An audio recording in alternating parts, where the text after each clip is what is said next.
Is Warcraft Rumble pay to win? I think it's a fair question whenever you see a mobile game like this released, especially something very similar to a game that's already out there like Clash Royale.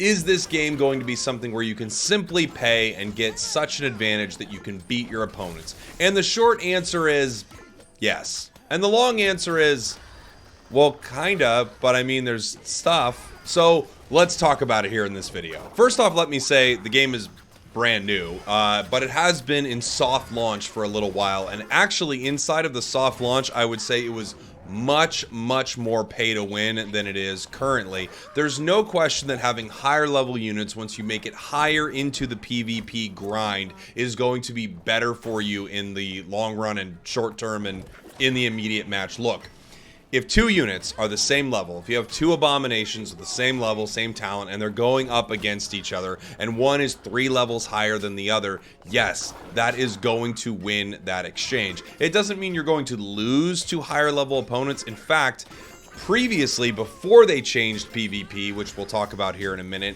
I actually went up against really high level enemies and lost some, of course, and won some games. Now, you feel great when you're a, deck that has at your highest level 5 and you're beating level 8s and things like that. That feels really good, but from a PvP perspective, it also feels really terrible knowing that you're at a massive disadvantage, and multiple level leads are a pretty huge advantage. So they've actually changed the way PvP works inside of Warcraft Rumble. I think probably to address the fact that given that this game was open in a soft launch, there are some players that have been playing this for a few months now. I've only been playing it for about a month, and new players are going to come in. They're going to quickly get out of that early area in PvP. Before, it used to be as soon as you got out of your bronze league and you were into silver league, basically levels where anything goes. So the way it works is whatever your unit's level is, it was divided by 3, rounded up, and that would be your unit's level heading into a match. So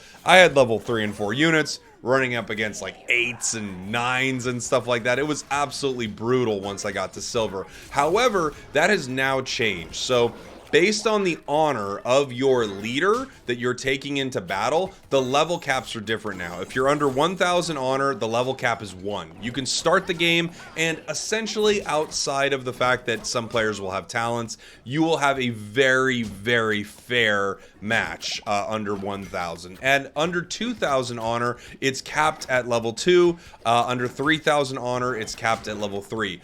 Once you hit 3,000 honor, which is a while, I've seen players who've been playing this game a long time, and they only have a couple heroes that are above 3,000 honor. Once you hit 3,000 honor, it's fully whatever you've got is what you've got. That's kind of when you've entered the high level.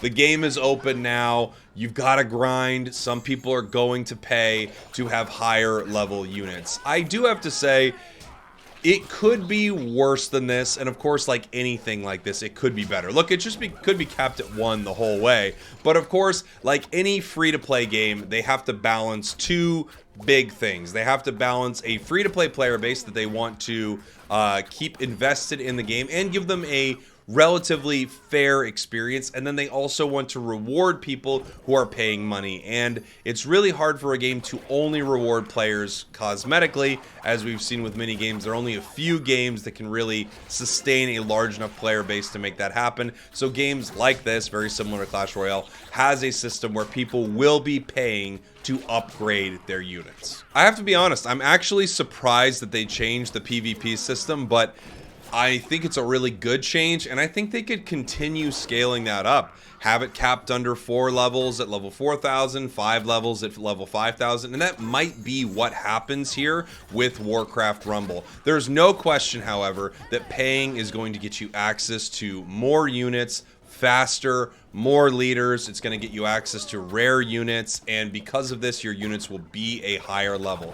However, in Warcraft Rumble's defense, at least they have gated that experience off so that it really only happens once you've kind of sunk a lot of time into the game. There's no question that paying is going to be an advantage. There's no question that the higher rank you get, you can pay for an advantage inside the game. By definition, it is a pay-to-win mechanic. It doesn't mean you will win. That is not what pay-to-win actually means. It doesn't literally mean you give them $5 and then all of a sudden you're invincible inside of a match, but they will have an advantage inside of a game. Some of them could be kind of substantial, but the nice thing is players are not going to experience this for quite some time as they are grinding up the ladder with their specific decks for their leaders, which I actually think is very nice. And I think for a while, the PvP experience is going to be very beginner friendly. But I would love to hear from you what you think in the comments. I would answer the question, is it pay to win?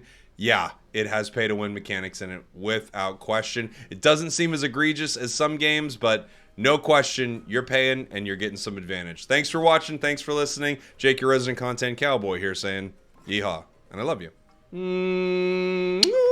We did it.